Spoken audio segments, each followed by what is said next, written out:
Today, I will be attempting to laugh at female comedians on TikTok. Let's go. There's a saying here. It goes like, don't go to the grocery store on an empty stomach, right? Because you end up buying too much. We all know. We have a similar saying where I'm from. It goes like this. Don't go to the bulk food store if you've ever had a communist dictator. Yeah.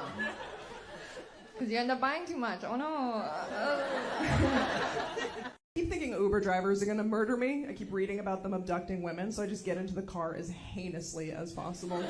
Anyone else? I'm just like, what's up? Oh, you like hamsters? Just because you're loud doesn't make you funny. I hope you know that. I don't know why, just anything to make the driver be like, okay, yeah, maybe the next one. Wow. I have a dog and I got her spayed recently. It's very sad. I know, it's like surgery for a dog, it's crazy, right? It's very sad, but it just so happens the night before I took her to get spayed, she pooped on my bed. So from her point of view, I'm crazy. Right? I'm like, oh, you poop on my bed? I take your uterus. This just has to be a paid audience. None of what she just said was funny at all. Halloween's a tough time. I'm still recovering. Women here know that's the time we're supposed to dress slutty. And I don't know if you can tell by everything I've said so far or just my energy in general, but that is challenging for me. Do not do a good job of it. 1 year thought this was pretty good. I went as a slutty Yoda. Painted my whole body green, feeling pretty confident, walked out of my apartment. First pack of dudes I ran into, the first guy went, yo, what are you, Shrek? His friend was like, no, dude, she's the Hulk. This is all true, by the way. I'm not making this up. I wish you were making it up, because this is trash. And then their third friend was like, no, man, she's a doctor. Which I was painted green. Like I said, where is the punchline? You see, the problem with with these female comedians is their punchlines suck. Y'all are not funny. Where's the punchline? You're just telling a story about a Halloween costume. You're painted green. Like, what are we talking about here? What is this? What am I watching? I think we can all agree that that man needs a new doctor. I think we can all agree that you need a new profession. Hard. Women want to be respected now, but we also kind of want to be objectified. You know this because if you watch how women talk about each other's bodies, like I was at yoga the other day and we were just talking about our body, like it was like my butt's getting bigger and she's like, no, your butt's fine. We don't care. Let me tell you something. We don't care. You just want to plump it up a little, but then once it's plump, then you'll have a great butt. And I'm like, yeah, your butt's great. And we're talking about each other's butts for like 20 minutes. And I was like, if one guy tried to join this conversation, we'd... My question is, I wonder if she actually knows what she's talking about.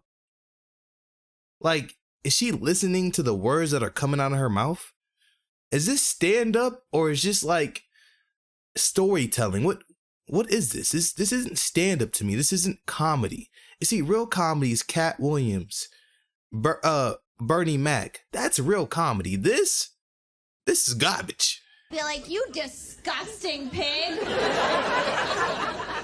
One guy was like, yeah, your butt's looking good, real fine. We'd be like, you creepo, get out.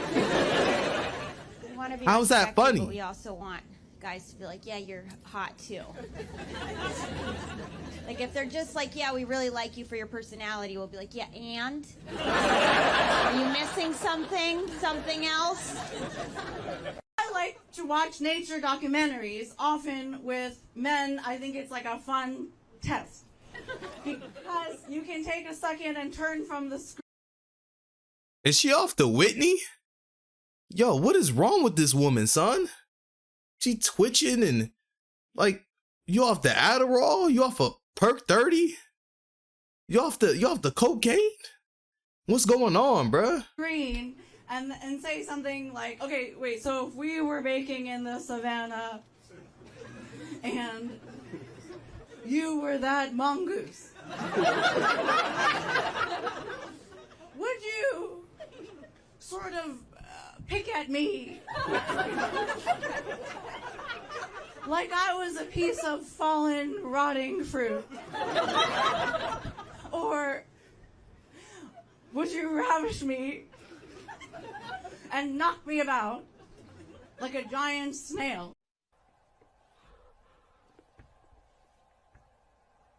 Nigga, what? And then he's like, thanks for coming into Best Buy. What are you talking about? Doggy style used to be a challenge just in the regular way. Arm strength. You guys know what I'm talking about.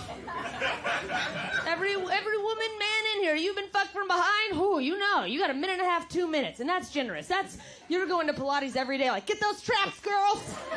Let's do it. This is, I'm gonna stay up in doggy style. That's what this move is. Just before you at least start to shake. Just stay in it. I start talking to myself in my head like I'm a personal trainer. Just like, don't you fucking quit, you bitch. You're a strong, independent woman. Don't you go to half plank, you fucking weak bitch. Because if I go here, it's done. I'm fucking facing the pillow. That's not a sexual thing. I'm trying to end my life. I'm like, get me out of here. I recently that I used to hook up with in the NBA, and I thought he was going to be calling to talk about the glory days, the hoary days. But instead, he called to tell me that now he's a Jehovah's Witness. And I should repent. And I started laughing. And he was like, why are you laughing? And I was like, this is just really hard to hear coming from someone who peed in my mouth. She belongs to the streets. So now you're telling us your 304 stories. You see, this is why female comedians aren't funny. It's either they're talking about sexuality, their promiscuous past, or talking about how big a guy's D is. Like, it's just not funny. Like, none of this is funny. If anything, it's quite concerning and it's disgusting. Let another man urinate in your mouth. And then he said, Brittany, this is life-changing stuff. And I said, so is that threesome we had with your cousin Keith. After I wrote that joke, my husband was like, babe, have you ever Googled how many ex-NBA players are Jehovah's Witnesses? And I was like, no, why? And he's like, there's 2. So when you guys go home tonight and do that Google search, just know. And you know what's crazy? The reason why she's telling us this story is because she's proud of it. She's proud that she slept with the ex-NBA player and that he urinated in her mouth. She's proud of this. Yeah, she's a proud ex-304, even though I believe she's still a 304. It's just crazy, man. I don't know how this is supposed to be stand-up. I don't know how this is comedy. If anything, this could have been like a TikTok video or a YouTube video explaining how she let another man urinate inside of her mouth. He was the light-skinned one. I hope the world can see now what's really going on out here, because it's getting ridiculous. It's really ridiculous.